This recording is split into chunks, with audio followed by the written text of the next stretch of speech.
कुछ बच्चे पूछ रहे हैं कि जो पितरों की सवारी है वो आना अच्छा होता है या नहीं। कई सारे ऐसे विषय हैं पितरों से संबंधित जिस पे हम आज चर्चा करेंगे, क्योंकि आपके घर की जो पहली सीढ़ी है आध्यात्मिक यात्रा की, आपके भौतिक संसाधनों में सुख समृद्धि की, वो आपके पितर होते हैं, क्योंकि आपका जन्म ही पितरों से हुआ है। तो करते हैं हम इसी विषय पर चर्चा, लेकिन सबसे करते हैं निवेदन कि सबसे पहले आप चैनल को सब्सक्राइब करें, लाइक कमेंट शेयर करें और बेल आइकन को ऑल पर सेट कर दीजिए, ताकि जब भी हम लाइव आते हैं या आपको वीडियो किसी नए विषय पर अपलोड करते हैं तो उसकी सूचना मिल जाए और आप हमसे कनेक्ट कर पाएँ। तो करते हैं मातंगी महाकाली की आराधना। नमोस्तुते महामाये मातंगी मोडेश्वरी सर्व कष्ट हरे देवी भक्ति मुक्ति प्रदायिनी धर्मारण्ये स्थिता देवी हृदयारण्ये संस्थिता रक्ष रक्ष महादेवी मोड़ कुलोद्धारिणी धर्मारण्ये तीर्थ स्थाने संस्थिता भवतारिणी दुष्ट कर्णाकी धाता श्यामला रूप धारिणी मोड़ जनहा वंदिता मातंगी मोड़ कुदे कृपा करो सिद्धि बुद्धि प्रदे देवी अष्टादश धारिणी। जय माता दी। तो आप सभी का फिर से हमारे चैनल पर इस वीडियो में स्वागत करते हैं। ये वीडियो का विषय तो हमने आपको प्रारंभ में बता ही दिया है कि आज का वीडियो जो है पितरों के ऊपर होने वाला है और पितरों के सवारियों के संबंध में विशेषकर इसमें जानकारी दी जाएगी।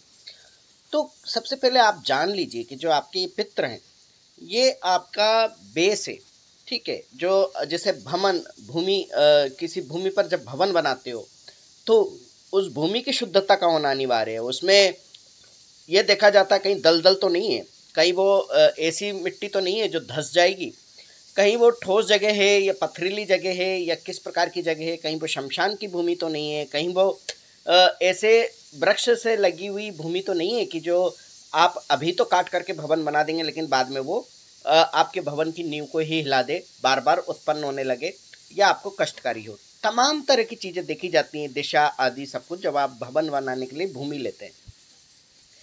तो जितना मुख्य भवन में भूमि का महत्व होता है ना, और भूमि पर उस नींव का महत्व होता है जो कि भवन को आधार देती है, उसी प्रकार का हमारे जीवन में पितरों का महत्व होता है। ये जो पितर हैं इन्हें देवता भी कहा गया है।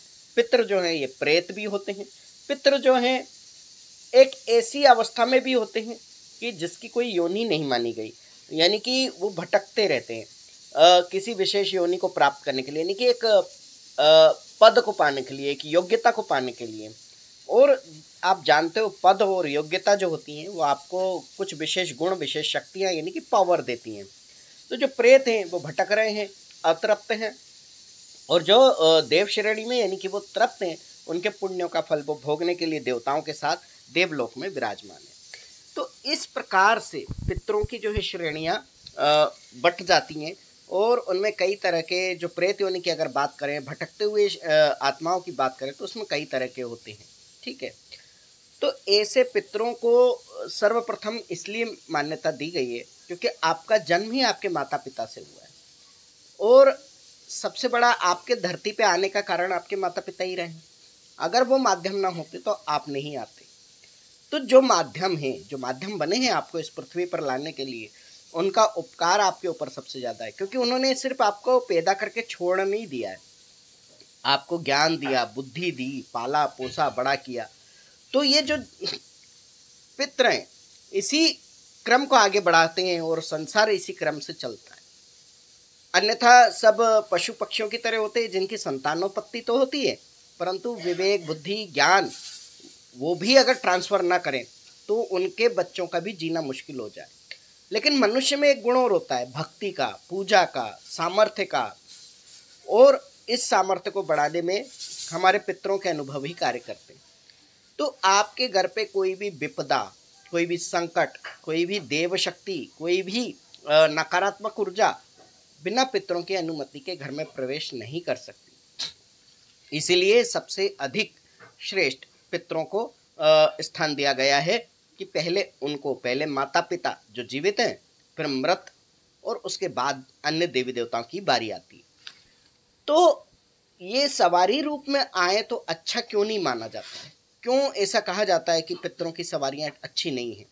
तो देखिए उसका एक कारण, जिस प्रकार पितृ दो तरह के, तो आपको जब कोई कहे कि पितृ की सवारी आ रही है, तो आप कैसे निर्धारण करेंगे कि वो प्रेत योनि के पितृ हैं या देव योनि के पितृ हैं, या कोई अन्य अतृप्त आत्माएं जो आपके पितरों का नाम लेकर के आपके कुल में, आपके घर में प्रवेश कर गई। आप कैसे निर्धारण करोगे कि वो आपके भले के लिए आई हैं या बुरे के लिए? क्योंकि इनका जो स्वभाव है परिवर्तित होता रहता है।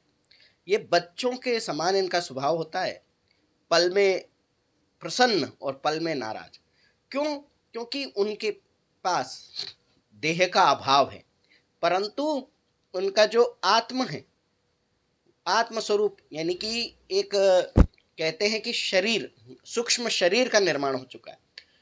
तो देह की अवस्थाओं को वो पूरी तरह छोड़ नहीं पाए हैं और आत्म स्वरूप में पूर्ण तरह वो जा नहीं पाए।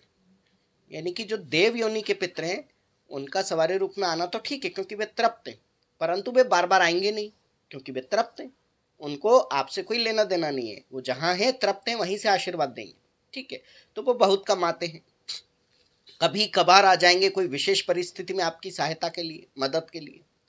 लेकिन जो भटक रहे हैं, जो तृप्त नहीं हुए हैं, जिनको एक गति नहीं मिली, एक लोक नहीं मिला है, जैसे पितृलोक कहें, वो नहीं मिला है, तो वो इधर उधर भटक रहे हैं अतृप्त व्यक्ति की भांति, तो वो बार बार आपके पास आते हैं क्योंकि वो कहीं और जा नहीं सकते। वह आपके पास आते हैं स्वप्न के माध्यम से, शरीर के माध्यम से, और वो जो पीड़ा में होते हैं, दुख में होते हैं, तो रोते हुए आते हैं, रोते हैं, बहुत रोते हैं, क्लेश करते हैं, कलह करते हैं, बात बात पे राई का पहाड़ बना देते हैं। कई बार सही बातों पर भी करते हैं, परंतु वहां भी नकारात्मकता अधिक ही होती है।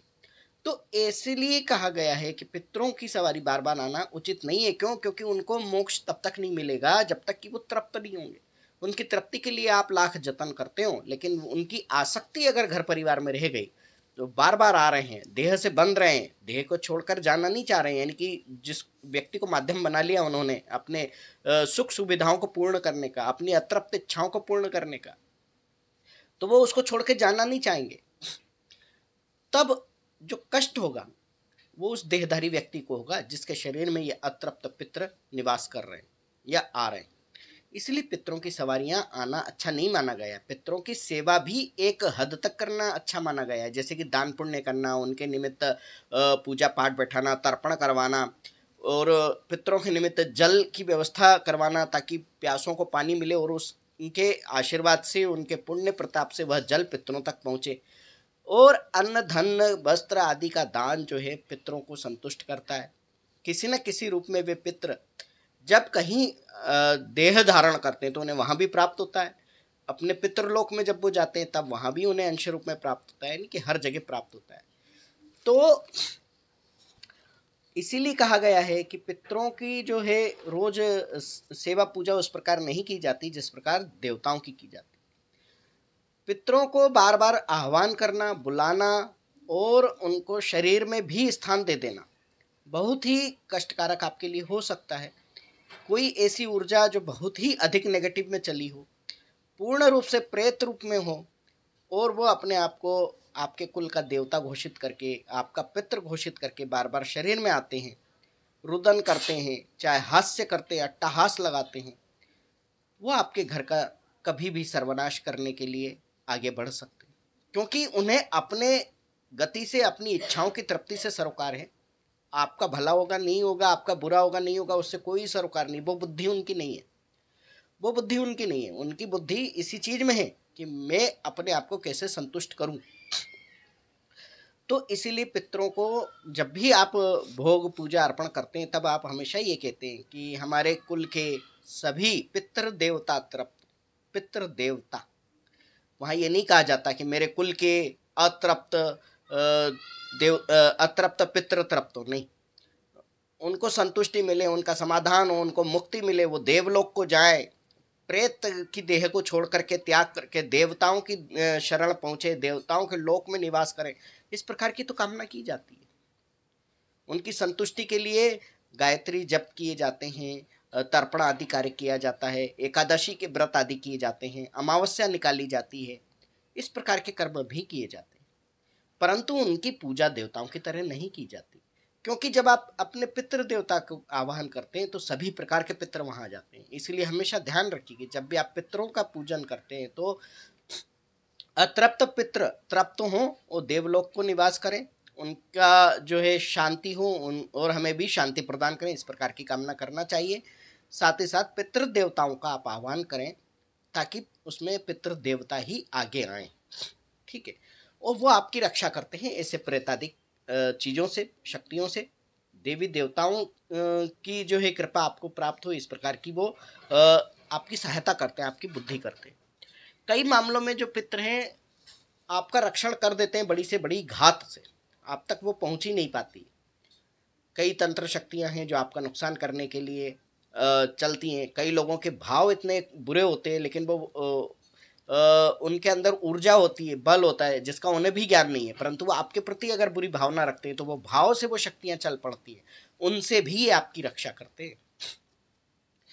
तो जो कई लोग ऐसे हैं जो पितरों के नाम की गद्दियां भी लगा लेते हैं। जैसे अगर कोई सवारी आना शुरू हुई और उसमें क्षमता भी होती है, बल भी होता है, ऐसा नहीं कि नहीं होता है, तो वो पूछा भी दे देते हैं कई बार, और आपका अपना भी उसमें कुछ ऊर्जा बल शामिल होता है उस समय, तो जो वो पूछा होती है वो सही आ जाती है। तो उसमें उनको लगता है कि अब तो पितृ देवता जगत कल्याण करने के लिए आ गए हैं, उनके नाम से वो गद्दी लगाने लगते हैं। पहले घर परिवार वालों को बताते हैं, फिर अड़ोस पड़ोस को बताने लगते हैं, धीरे धीरे धीरे भीड़ लगना शुरू हो जाती है। यहाँ देवता की तो बात ही नहीं हो रही है, यहाँ तो उन व्यक्तियों की बात हो रही है जो आपके कुल में कभी मरे हुए थे और वो अब शरीर में आने लगे, उनके नाम से गद्दी लग जाती है। लेकिन ये कितने समय तक चलेगी? जो स्वयं अपना उद्धार नहीं कर पा रहे हैं, जो स्वयं अपने आप को देवलोक तक नहीं पहुंचा पा रहे हैं, जो स्वयं अपने आप को पितृलोक में स्थान नहीं दिला पा रहे हैं, वो जगत का उद्धार कैसे कर सकते हैं? जगत को मोक्ष के मार्ग पर कैसे ले जा सकते हैं? वो थोथा ज्ञान कुछ दिन तो देंगे, यानी कि आपको आकर्षण करेगा वो चीज़ें आपको सब अच्छी लगेंगी और आपको लगेगा कि ये जो कार्यक्रम चल रहा है गद्दी सवारी का बहुत अच्छा चल रहा है। लेकिन धीरे धीरे वो आपके शरीर को बिगाड़ने लगेगी, आपके शरीर की ऊर्जा नष्ट होने लगेगी, आपके जब तप का जो भी बल शेष बचा हुआ वो नष्ट होने लगेगा, और उसके बाद वो सारी पीड़ाएं आपको भोगना होंगी। और तब जब ये आत्मा जो पितृ के रूप में आपके शरीर में आ रही है, इसके भी जब पुण्य समाप्त हो जाएंगे, जो बचे खुचे हैं, जो उसका बचा खुचा बल है वो भी समाप्त होगा, तो वो आपको पीड़ा देना शुरू कर देगी, क्योंकि उसका एकमात्र माध्यम आप ही हो, कोई और माध्यम उसके पास है ही नहीं जिससे वो अपनी इच्छाओं को व्यक्त कर सके, अपनी बातों को रख सके, अपने अधूरे जो कार्य हैं जिनको पूरा करना उसका उद्देश्य, उसको लगता है कि अब भी मैं पूरा कर सकता या कर सकती हूँ, जो भी आप कहें, क्योंकि आत्मा का कोई जेंडर तो नहीं हम मानते कि वो स्त्री है या पुरुष है, आत्मा स्वरूप है। लेकिन जब तक वो सूक्ष्म शरीर में, उसके अंदर वो अहम होता है कि मैं पुरुष हूँ, मैं स्त्री हूँ, क्योंकि उसने अभी अभी उसी शरीर को त्याग किया है। उसको अभी आत्मबोध नहीं हुआ, उसके अंदर वो परमात्मा की ऊर्जा का उसने अनुभव नहीं किया है, क्योंकि वो जिस स्वरूप में है उसकी दिव्यता का उसे ज्ञान नहीं है, वो बस शरीर की दिव्यता में ही मगन हुआ पड़ा है। तो इसी कारण से उसके अंदर वो देहाभिमान होता है, उसके अंदर जो है कर्म का अभिमान होता है, और उन्हीं कर्मों के कारण वो आपके शरीर में आकर के आपके घर में उत्पात भी मचा देते हैं। और यकीन मानिए कि वो 10% कहीं अच्छा होता हो, 90% लोग परेशान ही पाए गए। तो इसीलिए इस चक्कर में मत पड़िए कि पितृ देवता की सवारी है या पितृ की सवारी है, प्रेत की सवारी है। आप इन सवारियों से बचें, उच्च कोटि की शक्तियों का पूजन सेवन करें, अपने घर के कुल देवी देवताओं का जो है नियमित सेवा पूजा करें, पितरों के निमित्त दान करके उनको संतोष प्राप्त हो, इस प्रकार के कर्म करना चाहिए। उनसे हमें कोई आशा नहीं रखना चाहिए सिवाय शुभ आशीर्वाद के। तो मुझे लगता है आप सभी को इसके बारे में अच्छे से समझ में आया होगा और ये जानकारी आपको बहुत अच्छी लगेगी। इसी के साथ लेते हैं विदा। जय मुंडेश्वरी बोल बम, जय माता दी।